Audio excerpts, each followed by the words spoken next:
Hello, everyone. I am Melissa Forziat. I'm a keynote speaker, and my topic is something that I call Take the Doughnut. And I've been doing Take the Doughnut interviews for quite some time, and I've decided that from time to time, when I'm feeling so inspired to tell you the backstory, I want to share a little bit more about the interviewees that I had a chance to interview for my Take the Doughnut interviews. And today I was feeling inspired to talk about the interview that I did with Lisa Varga, who's a 2024 Librarian of the Year. And also, she is Virginia Library Association Executive Director.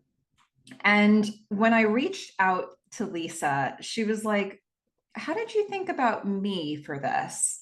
And I just wanted to share that with you, just because you just never know what somebody's process was of finding you. Sometimes we think that we're doing things that people can't discover, but you never know who's finding something that you did at this very moment. And for me, I really enjoy going on long walks. I live in Hermosa Beach, California. I'm like a 15-minute walk from the Pacific Ocean, so I often go for long walks.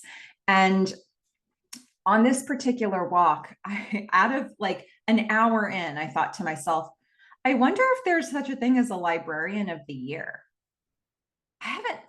I don't know what made me think about libraries in that moment, but I had this thought about a book. I guess I've had a couple thoughts about book series that I read when I was a kid, and that I always got those from the library. And those are sort of my most connected moments with libraries. And so I was probably thinking about one of those series, and I was going for this walk, and I thought about librarians, and I thought about a librarian who worked at my kindergarten / first grade school, and she used to read us stories. And I have all these great associations with librarians, but when was the last time I actually talked to one? A long time. So I thought, how do you pick one? Is there a Librarian of the Year?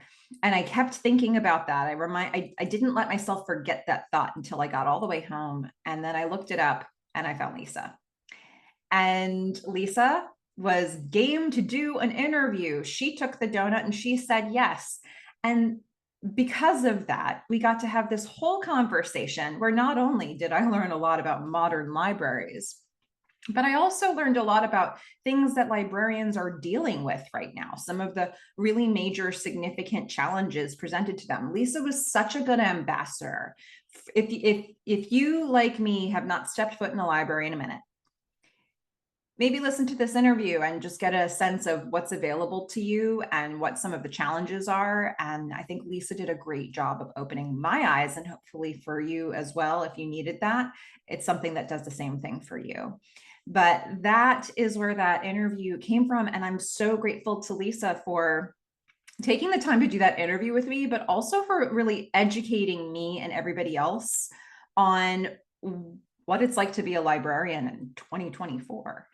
So I hope you enjoy the interview, and thank you again to Lisa. Bye, everyone.